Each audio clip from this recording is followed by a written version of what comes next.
ಪಾಪವ ಕಳೆಯೋ ಪರಮ ಪಾವನ ಪಂದಳವಾಸನೆ. ಸ್ವಾಮಿ ಶರಣಂ. ಸ್ವಾಮಿಯೇ ಶರಣಮಯ್ಯಪ್ಪ. VSS ಮೀಡಿಯಾ ಯೂಟ್ಯೂಬ್ ಚಾನಲ್ ಮತ್ತು ಮಣಿಕಂಠನ ಮಹಿಮೆ ಫೇಸ್ಬುಕ್ ಚಾನಲ್ ನಲ್ಲಿರುವ ಎಲ್ಲ ಅಯ್ಯಪ್ಪ ಭಕ್ತರಿಗಳಿಗೂ ಸ್ವಾಮಿ ಶರಣಂ. ಸ್ವಾಮಿ ಶರಣ ಸ್ವಾಮಿ. ಈಗ ಈ ವಿಡಿಯೋ ಮಾಡೋ ಉದ್ದೇಶ ಏನು ಅಂದರೆ, ಕಣ್ಣನ ಸ್ವಾಮಿಗಳು ಒಂದು ಪ್ರಶ್ನೆ ಹಾಕಿದ್ರು. ನಮ್ಮ ಮೈಸೂರು ಗುರುಸ್ವಾಮಿಗಳು ಮನೆಯಲ್ಲಿ ಪಡಿಪೂಜೆ ಮಾಡ್ಬೋದಾ ಮಾಡಬಾರ್ದಾ ಅಂತ ಕೇಳಿದ್ದು. ಅದಕ್ಕೊಂದು ಸಂಬಂಧಪಟ್ಟಂತೆ ಮೊದಲಿಗೆ ಮೈಸೂರಿನ ನಟರಾಜ ಸ್ವಾಮಿಗಳು ಮತ್ತು ಅವರ ಗುರುಸ್ವಾಮಿಗಳಾದ ಕೃಷ್ಣ ಗುರುಸ್ವಾಮಿಗಳ ಪಾದಗಳಿಗೆ ಕೋಟಿ ಕೋಟಿ ಪ್ರಣಾಮಗಳು. ಸ್ವಾಮಿ ಶರಣಂ. ಫಸ್ಟು ಆ ಗುರುಸ್ವಾಮಿಗಳ ಬಗ್ಗೆ ಒಂದೆರಡು ಮಾತು. ಎಷ್ಟು ವಿನಯವಾಗಿ ಅವರು ವಯಸ್ಸಿಗೆ ತಕ್ಕಂತೆ ಮತ್ತು ಅವರಿಗೆ ಎಷ್ಟು ಅನುಭವ ಇದೆ ಅನ್ನೋದು ಅವ್ರ ಮಾತಿನಲ್ಲೇ ಗೊತ್ತಾಗುತ್ತೆ. ಸ್ವಾಮಿ ಶರಣಂ. ಅವ್ರಿಗೆ ಏನೂ ಗೊತ್ತಿಲ್ಲ, ನಾನು ಏನೂ ಇಲ್ಲ ಸ್ವಾಮಿ ಅಂತೇಳಿ ಅಷ್ಟು ಇದಾಗಿ ವಿನಮ್ರತೆಯಿಂದ ನಡ್ಕೊಳ್ಳೋದು ನೋಡಿದಾಗ ಗೊತ್ತಾಗುತ್ತೆ ಅವರು ಎಷ್ಟು ದೊಡ್ಡ ಗುರುಸ್ವಾಮಿಗಳಿದ್ದಾರೆ ಮತ್ತು ಅಯ್ಯಪ್ಪ ಸ್ವಾಮಿಯ ವ್ರತಾನುಷ್ಠಾನ ತತ್ವಗಳ ಬಗ್ಗೆ ಅವರು ಅರಿತಿದ್ದಾರೆ ಅನ್ನೋದ್ರ ಬಗ್ಗೆ ಎರಡು ಮಾತಿಲ್ಲ. ಅಂಥ ಗುರುಸ್ವಾಮಿಗಳ ಒಂದು ನನ್ನುಡಿಗಳನ್ನು ಕೇಳೋದಕ್ಕೆ ನಮಗೆಲ್ಲ ಭಾಗ್ಯ ಪಡೆದಿರಬೇಕು. ಸ್ವಾಮಿ ಶರಣಂ. ಇದರಲ್ಲಿ ಕೆಲವೊಂದು ನನ್ನ ಒಂದು ಅಭಿಪ್ರಾಯನೂ ಆ ಪಡಿಪೂಜೆಗೆ ಸಂಬಂಧಪಟ್ಟಂತೆ ತಿಳಿಸ್ತೀನಿ ಸ್ವಾಮಿ.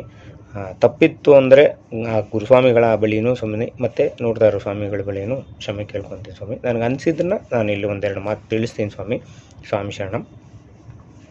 ಪಡಿಪೂಜೆ ಮನೆಯಲ್ಲಿ ಮಾಡಬಾರದು ಅಂತೇಳಿ ಸ್ವಾಮಿಗಳು ಹೇಳಿದ್ರು. ಅದಕ್ಕೆ ಯಾಕೆ ಅಂತಲೂ ಅವರು ಒಂದು ಕಾರಣವನ್ನು ಹೇಳಿದ್ರು. ಅಲ್ಲಿ ಶಬರಿಮಲೆಯಲ್ಲಿ ಪಡಿ ಬಂದು ಶಬರಿಮಲೆಗೆ ಮಾತ್ರನೇ. ಅಲ್ಲಿ ತಾಂತ್ರಿಕ ವಿಧಾನಗಳಲ್ಲಿ ಅದನ್ನು ಪೂಜೆ ಮಾಡೋದು ಸರಿಯಾದ ವಿಧಾನ ಅಂಥೇಳಿ ಸ್ವಾಮಿಗಳು ತಿಳಿಸ್ಕೊಟ್ರು. ಹೌದು, ಶಬರಿಮಲೆಗೆ ಮಾತ್ರನೇ ಅದು 18 ಪಡಿ. ಇದರಲ್ಲಿ ನಮ್ಮ ಒಂದು ಅನಿಸಿಕೆಯೂ ಅದೇನೆ. ಬೇರೆ ಎಲ್ಲ ಸುಮಾರು ಕಡೆ ಪ್ರಪಂಚದಲ್ಲಿ ದೇವಸ್ಥಾನಗಳು ಈಗ ಸುಮಾರು ಹಳೆ ಕಾಲದಲ್ಲಿ ದೇವಸ್ಥಾನಗಳು ಕಟ್ಟಿದ್ದು ಇಲ್ಲೂ ಪಡಿ ಇಟ್ಟು ಕಟ್ಟಿಲ್ಲ. ಬೆಂಗಳೂರಲ್ಲಿ ನೀವು ನೋಡಬೇಕಾದ್ರೆ ಹಳೆಯ ದೇವಸ್ಥಾನಗಳನ್ನ ತೊಗೊಂಡ್ರೆ ಜಾಲಹಳ್ಳಿ ದೇವಸ್ಥಾನ, ಶ್ರೀರಾಮಪುರ ಮತ್ತು ಮಡಿವಾಳ ಈ ಥರ ದೇವಸ್ಥಾನಗಳಿಗೆ ಪಡಿ ಇಟ್ಟು ಕಟ್ಟಿಲ್ಲ. ಬಟ್ ಆ ನಂತರ ಬಂದ ದೇವಸ್ಥಾನಗಳೆಲ್ಲ ನೋಡಿ ಎಲ್ಲನೂ ಸುಮಾರು ಎಲ್ಲ ಕಡೆ 18 ಪಡಿ ಇಟ್ಟೇ ದೇವಸ್ಥಾನಗಳು ಕಟ್ತಾಯಿದ್ದಾರೆ. ಪಡಿ ಇಡೋದಲ್ಲದೆ ಆ ಪಡಿಗೂ ಪೂಜೆ ಮಾಡಿ, ಅಂದರೆ ಅವರು ಅದೇ ಥರ ಪಡಿಯನ್ನು ಪೂಜೆ ಮಾಡಿ ಅದರಲ್ಲಿ ಇರುಮುಡಿ ಕಟ್ಕೊಂಬರೋ ಹತ್ತಿಸೋದು, ಇಂಥ ರೂಢಿಗಳನ್ನೂ ಮಾಡ್ತಾರೆ. ಇದರಲ್ಲಿ ನಮ್ಮ ಅಭಿಪ್ರಾಯ ಭಿನ್ನವಾಗಿರುತ್ತೆ ಸ್ವಾಮಿ. ಅದೆಲ್ಲ ಮಾಡಬಾರ್ದು ಅಂತಲೇ ತದ್ರೂಪಿ ಶಬರಿಮಲೆ ಅನ್ನೋ ರೀತಿಯಲ್ಲಿ ಅವರೆಲ್ಲ ಕಟ್ತಾ ಇದ್ದಾರೆ. ಸೊ ಅಲ್ಲಿಗೆ ಗುರುಸ್ವಾಮಿಗಳು ಹೇಳೋ ಥರ ತಾಂತ್ರಿಕ ವಿಧಾನಗಳಲ್ಲಿ ಪೂಜೆ ಮಾಡೋದು ಸರಿ ಬರೋಲ್ಲ. ಯಾಕಂದರೆ ಆ ಸ್ಥಳ ಪವಿತ್ರವಾದ ಶಬರಿಮಲೆ ಸ್ಥಳಕ್ಕೆ ಒಂದು ಮಹಿಮೆ ಇದೆ. ಅಲ್ಲಿರುವ ದೇವತೆಗಳಿಗೆ ಅವರು ಆಹ್ವಾನ ಮಾಡಿ ಪೂಜೆ ಮಾಡ್ತಾರೆ ಅನ್ನೋದಕ್ಕೆ ತಾಂತ್ರಿಕ ವಿಧಾನಗಳಿಗೆ ಅಲ್ಲಿಗೆ ಬರುತ್ತೆ. ಮನೆ ಅಂತ ಬಂದಾಗ ನಾವು ಹೇಗೆ ಭಗವಂತನ ಒಂದು ಮಗು ರೀತಿಯಲ್ಲಿ ನೋಡಿ ಭಗವಂತನನ್ನು ಅಲ್ಲಿ ಆರಾಧಿಸುವ ರೀತಿಯಲ್ಲಿ ಮನೆಯಲ್ಲಿ ವ್ರತ ಕಾಲದಲ್ಲಿ ನಾವು ಪೂಜೆಗಳು ಮಾಡ್ತೀವಿ. ಅದರಲ್ಲಿ ಪಡಿಯನ್ನು ಅದೇ ರೀತಿಯಲ್ಲಿ ಇಲ್ಲಿ ಇಟ್ಟು ಪೂಜೆ ಮಾಡ್ತೀವಿ ಸ್ವಾಮಿ. ಅದು ಯಾಕಂದರೆ ಸುಮಾರು ಜನ ಮನೆಗಳಲ್ಲಿದ್ದಾರೆ, ನಮ್ಮಂಥ ಬಡವರುಗಳಿಂದನೂ ಪಡಿ ಪೂಜೆ ಮಾಡಿಸೋದಕ್ಕೆ ಸಾಧ್ಯನೇ ಇಲ್ಲ. ಅದು ಲಕ್ಷಾಂತರ ರೂಪಾಯಿಗಳು ಬೇಕು, ನೋಡೋದಕ್ಕೂ ಆಗೋದಿಲ್ಲ. ಮನೆಯಲ್ಲಿ ನಾವು ಹೇಗೆ ಭಕ್ತಿಯ ರೂಪದಿಂದ, ಇದು ತಾಂತ್ರಿಕ ಇಲ್ಲಿ ಬರೋದೇ ಇಲ್ಲ. ತಾಂತ್ರಿಕ ವಿಧಿವಿಧಾನಗಳು ಅವ್ರುಗಳು ಮಾಡ್ಕೊತಾರೆ. ನಾವು ಭಕ್ತಿಯ ಸ್ವರೂಪವಾಗಿ ಭಗವಂತನಿಗೆ ಅರ್ಪಣೆ ಮಾಡ್ತಾಯಿದ್ದೀವಿ. ಹೇಗೆ ಭಗವಂತನಿಗೆ ನಾವು ಒಂದು ಚಿತ್ರಪಟ ಇಟ್ಟು ಪೂಜೆ ಮಾಡ್ತೀವೋ ಅದೇ ರೀತಿಯಲ್ಲಿಯೇ ಪಡಿಯನ್ನು ಇಟ್ಟು, ಯಾಕಂದರೆ ಭಗವಂತನೂ ಪಡಿಯನ್ನು ಶಬರಿಮಲೆಯಿಂದ ಬೇರೆ ಮಾಡೋಕ್ಕಾಗೋದೇ ಇಲ್ಲ. ಮೊದಲು ಪಡಿಗೆ ಪೂಜೆ, ನಂತರ ನಾವು ಮೊದಲು ಪಡಿಯನ್ನೇ ಹತ್ತಿನೇ ಆಮೇಲೆ ನಂತರ ಭಗವಂತನಿಗೆ ಹೋಗ್ತಾಯಿದ್ದೀವಿ. ಹೇಗೆ 18 ಮೆಟ್ಲು ಹತ್ತಕ್ಕೆ ಮುಂಚೆ ನಾವು ಒಂದು ಕಾಯಿ ಹೊಡಿತೀವಿ.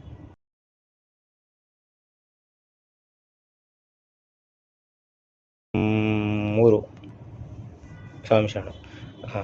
ಮೂರು ಕಣ್ಣು ತೆಂಗಿನಕಾಯಿ ನಮ್ಮ ಅಹಂಕಾರ ಮತ್ತು ಮಾಯೆ ಮತ್ತು ಆಸೆಗಳನ್ನ ಇವೆಲ್ಲ ಬಿಟ್ಟು ಇಷ್ಟು ವ್ರತದಲ್ಲೂ ಅದು ಯಾರಿಗೂ ನಾವು ಬಿಡೋಕ್ಕಾಗಿಲ್ಲ ಅಂದರೆ ಅಲ್ಲಾದರೂ ಅದನ್ನು ಹೊಡೆದು ಇದನ್ನಾದರೂ ಬಿಟ್ಟು ಇನ್ನೂ ಮುಂದೆ ಭಗವಂತನ ಮೇಲೆ ಬರ್ತಾ ಇದ್ದೀವಿ ಅಂತೇಳಿ ಆ ಪಡಿಗೆ ಅಷ್ಟೊಂದು ಮಹತ್ವ ಕೊಟ್ಟು ಹತ್ತಿ ಹೋಗ್ತಾ ಇರೋ ಪಡಿಯನ್ನು ಒಂದು ತದ್ರೂಪಿ ಮನೆಯಲ್ಲಿಟ್ಟು ಆ ಪಡಿಗೆ ಒಂದು ನಮಸ್ಕಾರ ಶ್ಲೋಕ ಥರ ಒಂದು ಪಡಿ ಪೂಜೆ ಮಾಡಿ ಹೇಳ್ತೀವಿ ಸ್ವಾಮಿ. ಪಡಿ ಪೂಜೆ ಹೇಳಬೇಕಾದ್ರೂ ನಾವು ಯಾವುದೇ ಒಂದು ಮಂತ್ರಗಳನ್ನು ಹೇಳ್ತಾ ಇಲ್ಲ. ಅಲ್ಲಿ ಭಜನೆಯಲ್ಲಿ ಆ ಪಡಿ 1ನೇ ಪಡಿಯನ್ನು 10 ಸಪ್ಪ ನಮ್ಮನ್ನು, ಅಂದರೆ ಬಾಳಿನಲ್ಲಿ ಈ 18 ತತ್ವಗಳನ್ನು ನಮ್ಮೊಳಗೆ ನನ್ನ ಮೇಲೆ 10 ಸಪ್ಪ ಅಂತ ಒಂದು ಭಾವನೆಯಿಂದ ನಾವು ಅದು ಪಡಿಗಳಿಗೆ ಪೂಜೆ ಮಾಡಿ ನಂತರ ಭಗವಂತನಿಗೆ ಪೂಜೆ ಮಾಡ್ತಿದ್ದೀವಿ ಸ್ವಾಮಿ. ಸೊ ಅದರಲ್ಲಿ ನನ್ನ ಒಂದು ಅಭಿಪ್ರಾಯ ಯಾವುದು ಮಾಡ್ಬೋದು ಅಂತಲೇ ಸ್ವಾಮಿ ನನಗೂ. ಯಾಕಂದರೆ ಅದು ತಾಂತ್ರಿಕ ವಿಧಿವಿಧಾನ ಬೇರೆ, ಇದು ಭಕ್ತಿಯ ಮಾರ್ಗ. ಹೇಗೆ ಕಣ್ಣಪ್ಪ ಬೇಡರ ಕಣ್ಣಪ್ಪ ಭಕ್ತಿಯಿಂದ ಭಗವಂತನಿಗೆ ಆ ಒಂದು ಮಾಂಸನ ಕೊಟ್ಟಾಗ ಭಗವಂತ ಅದನ್ನು ಸ್ವೀಕಾರ ಮಾಡಿದ್ರು, ಆ ಥರ ಭಕ್ತಿಗೆ ತುಂಬ ಪವರ್ ಇದೆ.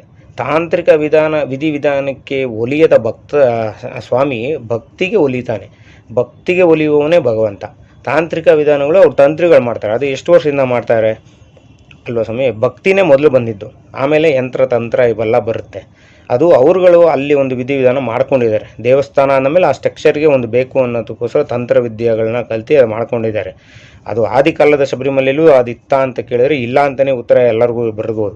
ಯಾಕಂದರೆ ತಂತ್ರಿಗಳ ಉಪಸ್ಥಿತಿ ನೀವು ಯಾವಾಗಂದ್ರೆ ತೊಗೊಂಡ್ರೆ ಅದಕ್ಕೆ ದಾಖಲೆ ಕಡಿಮೆನೇ ಸಿಗುತ್ತೆ ನಿಮಗೆ. ಆಗಿನ ಕಾಲದಲ್ಲಿ ಬರೀ 1 ದಿನ 2 ದಿನ ಮಾತ್ರ ಬಾಗಿಲು ತೆಗಿತಾಯಿದ್ರು. ಅಂದರೆ ಜ್ಯೋತಿ ಸಮಯದಲ್ಲಿ ಮಾತ್ರನೇ ಹೋಗಿ ಬರ್ತಾಯಿದ್ರು, ಅಲ್ಲಿ ಯಾರು ಸ್ಟೇ ಮಾಡ್ತಾಯಿಲ್ಲ. ಈಗಿನ ಕಾಲದಲ್ಲಿ ಜಾಸ್ತಿ ಆಗಿರೋದ್ರಿಂದ ತಂತ್ರಿಗಳಲ್ಲೇ ಉಳಿದು ಎಲ್ಲ ಮಾಡ್ತಾರೆ. ತಂತ್ರಿ ಮೇಲ್ಶಾಂತಿ ಅವಾಗೆಲ್ಲ ಯಾರು ಇದ್ದರು ಅಂತ ಕಾಡಲ್ಲಿ ಅಲ್ವಾ. ಭಗವಂತನಿಗೆ ಭಕ್ತಿ ಮಾತ್ರ ಸಮರ್ಪಣೆ ಆಗಬೇಕು ಅನ್ನೋದು ನನ್ನ ಒಂದು ಅಭಿಪ್ರಾಯ ಸ್ವಾಮಿ. ಸೊ ಭಕ್ತಿಯಿಂದ ನಾವು ಒಂದು ತುಳಸಿ ಹಾಕಿದ್ರೂ ಅದು ಭಗವಂತ ಅರ್ಪಣೆ ಮಾಡ್ಕೊತಾನೆ ಸ್ವಾಮಿ. ಯಾಕಂದರೆ ಅಲ್ಲಿ ಅವರು ತಾಂತ್ರಿಕ ವಿಧಾನದಲ್ಲಿ ಎಲ್ಲ ಪೂಜೆನೂ ಮಾಡ್ತಾರೆ. ಬೆಳಗ್ಗೆಯಿಂದ ಸುಮಾರು ಪೂಜೆಗಳು ಶಬರಿಮಲೆಯಲ್ಲಿ ನಡೀತಾನೆ ಇರ್ತವೆ. ಆ ರೀತಿಯಲ್ಲಿ ನಾವು ಮನೇಲಿ ಮಾಡೋಕ್ಕಾಗೋದಿಲ್ವಲ್ಲ. ಹಂಗೆ ನೋಡಿದ್ರೆ ಮನೇಲಿ ಪೂಜೆನೇ ಮಾಡ್ಬೋದು ಅಂತ, ಶಬರಿಮಲೆಯಲ್ಲಿ ಮಾಡೋ ರೀತಿ ನಾವು ಮಾಡೋಕ್ಕಾಗಲ್ಲ ಅಂದರೆ ಮನೇಲಿ ಪೂಜೆನೇ ಮಾಡ್ಬೋದು ಅಂತ ಬಂದುಬಿಡುತ್ತೆ ಅಲ್ವಾ ಸ್ವಾಮಿ. ಅದಕ್ಕೋಸ್ಕರ ತಾಂತ್ರಿಕ ವಿಧಿವಿಧಾನಗಳು ಬೇರೆ, ಭಕ್ತಿ ಮಾರ್ಗದಲ್ಲಿ ನಾವು ಮನೆಯಲ್ಲಿ ಈ ಪೂಜೆನ ಅಚ್ಚುಕಟ್ಟಾಗಿ ಭಕ್ತಿಯಿಂದ ಮಾಡಬೇಕೇ ವಿನಃ ಆ ಪೂಜೆಯಲ್ಲಿ ಭಕ್ತಿ ಇಲ್ಲದೆ ಪೂಜೆ ಮಾಡೋದು ತಪ್ಪು. ಸುಮ್ಮನೆ ಪಡಿ ಇಟ್ಟುವ ಏನೋ ಕರ್ಪೂರ ಅಣಿಸುವ 4 ಜನ ಹಾಡಿದ್ರು ಆ ಥರ ಇಲ್ಲದೆ ಅದನ್ನು ಭಕ್ತಿಪೂರ್ವಕವಾಗಿ ಎಲ್ಲರೂ ಹಾಡಿದ್ರೆ ಭಜನೆಯಲ್ಲಿ ತುಂಬ ಚೆನ್ನಾಗಿರುತ್ತೆ ಸ್ವಾಮಿ. ಆ ಪಡಿ ಪೂಜೆ ಹಾಡಬೇಕಾಗಿರೋ ಒಂದು ಅಟ್ಮಾಸ್ಫಿಯರ್ ಬಂದು ತುಂಬ ಎನರ್ಜೆಟಿಕ್ ಆಗಿರುತ್ತೆ. ಹಾಡು ಹಾಡ್ಬೇಕಾದ್ರೆ ತುಂಬ ಚೆನ್ನಾಗಿರುತ್ತಲ್ವ ಸ್ವಾಮಿ. ಸೊ ಅದು ಮಾಡೋದ್ರಲ್ಲಿ ತಪ್ಪಿಲ್ಲ ಅಂತಲೇ ನನ್ನ ಭಾವನೆ ಸ್ವಾಮಿ. ಸ್ವಾಮಿ ಶರಣಂ. ಮತ್ತು ಇನ್ನೊಂದು ಹರಿವರಾಸನಂ ಬಗ್ಗೆನೂ ಸ್ವಾಮಿಗಳು ಹೇಳಿದರು. ಹರಿವರಾಸನಂ ಎಲ್ಲೂ ಆಡಬಾರ್ದು, ಬರೀ ಇದು ಮಾತ್ರ ಅಂತ. ಕೆಲವರಲ್ಲಿ ಹರಿವರಾಸನ ಬಂದು ನಿದ್ದೆ ಮಾಡುವ, ಭಗವಂತನ ನಿದ್ದೆ ಮಾಡಿಸುವಂಥ ಹಾಡು ಅಂತೇಳಿ ತಪ್ಪು ಅಭಿಪ್ರಾಯ ಇದೆ ಸ್ವಾಮಿ. ಅದು ನನಗೆ ತಿಳಿದಂಗೆ ಅದು ಆ ರೀತಿ ಅಲ್ಲ ಅಂತ. ಹೇಗೆ ನಾವು ಭಗವಂತ ನಮಗೆ ಮಗು ರೀತಿಯಲ್ಲಿ ಬೆಳಗ್ಗೆ ನಾವು ಎಬ್ಬರಿಸೋಕ್ಕೆ ಒಂದು ಸುಪ್ರಭಾತ ಹಾಕ್ತೀವಿ, ಮಗುವನ್ನ ಸ್ನಾನ ಮಾಡಿಸ್ತೀವಿ, ಆಮೇಲೆ ಅದಕ್ಕೆ ನೈವೇದ್ಯ ಊಟ ಅಂದರೆ ತಿಂಡಿ ತಿನ್ನಿಸ್ತೀವಿ. ಅದೇ ರೀತಿ ಮಧ್ಯಾಹ್ನ ಒಂದು ಪೂಜೆ ಮಾಡಿ ಅದಕ್ಕೆ ಸ್ವಾಮಿಗೆ ನೈವೇದ್ಯ ಮಾಡ್ತೀವಿ. ಈ ಥರ ಅದು ಭಗವಂತನ ಮಗು ರೀತಿಯಲ್ಲಿ ನಾವು ಅದನ್ನು ಮಾಡಿಸ್ತೀವಿ. ಅದೇ ರೀತಿ ರಾತ್ರಿ ದೇವಸ್ಥಾನ ಮುಚ್ಚಿ ಮಗು ಮಲಗಿಸುವ ರೀತಿಯಲ್ಲಿ ಮಲಗಿಸ್ತೀವಿ ವಿನಃ ಅದಕ್ಕೊಂದು ಹಾಡು ಅಂತ ಆಗ್ತಾ ಇದ್ದಾರೆ ವಿನಃ ಅದು ಆ ಹಾಡಿನ ಅರ್ಥಗಳನ್ನು ಅಲ್ಲಿಲ್ಲ. ಭಗವಂತನ ವೀರಚ್ಚ ಪರಾಕ್ರಮ ಮತ್ತು ಭಗವಂತನ ಗುಣಗಾನ ಮಾಡುವಂಥ ಹಾಡಾಗಿ ಹರಿವರಾಸನಂ ಇದೆ ಅನ್ನೋದು ನನ್ನ ಅಭಿಪ್ರಾಯ ಸ್ವಾಮಿ. ಸೊ ಹರಿವರಾಸನ ನಾವು ಯಾವ ಸಮಯದಲ್ಲಿ ಬೇಕಾದ್ರೂ ಕೇಳ್ಬೋದು, ಹಾಡೋದ್ರಲ್ಲಿ ತಪ್ಪಿಲ್ಲ. ಆದರೆ ಭಜನೆಗಳಲ್ಲಿ ಅದಕ್ಕೊಂದು ನೀವು ನೀತಿ ನಿಯಮ ಇಟ್ಟುಕೊಂಡಿರೋದ್ರಿಂದ ಶಬರಿಮಲೆಯಲ್ಲಿ ಯಾವ ರೀತಿ ಮಾಡ್ತೀವೋ ಅದೇ ರೀತಿ ಭಜನೆ ಮುಗಿದಾದ ನಂತರ ಹರಿವರಾಸನ ಮಾಡುವ ಒಂದು ಅಭ್ಯಾಸ ಇಟ್ಕೊಂಡಿದ್ದಾರೆ. ನನಗೆ ತಿಳಿದಂಗೆ ನಾನು ಎಲ್ಲೂ ನೋಡಿಲ್ಲ, ಮಧ್ಯಾಹ್ನ ಬೆಳಗ್ಗೆ ಪೂಜೆಗಳಲ್ಲಿ ಎಲ್ಲೂ ಹರಿವರಾಸನ ಹಾಡಿರೋ ರೀತಿ ನೋಡಿಲ್ಲ. ರಾತ್ರಿ ಪೂಜೆಯಲ್ಲಿ ಮಾತ್ರ ಹರಿವರಾಸನ ಹಾಡ್ತಾರೆ. ಸೊ ಅದಕ್ಕೋಸ್ಕರ ಅದು ಹಾಡೋದ್ರಲ್ಲಿ ಏನು ತಪ್ಪಿಲ್ಲ ಅಂತಲೂ ನನ್ನ ಅಭಿಪ್ರಾಯ ಸ್ವಾಮಿ. ಇದರಲ್ಲಿ ಯಾವುದೇ ರೀತಿಯ ತಪ್ಪಿದ್ರೂ ಸ್ವಾಮಿಗಳು ನನ್ನನ್ನು ಮನ್ನಿಸ್ಬೇಕು ಸ್ವಾಮಿ. ಹಾಗೆ ಏನಾದ್ರು ತಪ್ಪಿದ್ದು ಅಂದರೆ ತಾವು ದಯಮಾಡಿ ತಿಳಿಸ್ಕೊಟ್ಟಾಗ ಕಲಿಯಲು ನಾನು ಆಸೆಯಿಂದ ಇದ್ದೀನಿ ಸ್ವಾಮಿ. ಸ್ವಾಮಿ ಶರಣಂ ಸ್ವಾಮಿ. ಸ್ವಾಮಿಯೇ ಶರಣಮಯ್ಯಪ್ಪ. VSS ಮೀಡಿಯಾ ಆನ್ಲೈನ್ ಚಾನಲ್ನ ಸಬ್ಸ್ಕ್ರೈಬ್ ಮಾಡದೆ ನೋಡ್ತಾ ಇದ್ದರೆ ದಯಮಾಡಿ ಸಬ್ಸ್ಕ್ರೈಬ್ ಮಾಡಿ. ಮತ್ತು ಮಣಿಕಂಠನ ಮಹಿಮೆ ಫೇಸ್ಬುಕ್ ಚಾನಲ್ ನೋಡ್ತಾ ಇದ್ದರೆ ಫಾಲೋ ಮಾಡಿ ಸ್ವಾಮಿ. ನಿಮಗೆ ಅನಿಸಿಕೆಗಳನ್ನು ಇಲ್ಲಿ ತಿಳಿಸಿ. ನಾನೊಬ್ಬ ಸಾಮಾನ್ಯ ಅಯ್ಯಪ್ಪನ ಭಕ್ತ ಗಣೇಶ್ ಕಾಳಿದಾಸ್, ಬೆಂಗಳೂರಿನಿಂದ ಸ್ವಾಮಿ.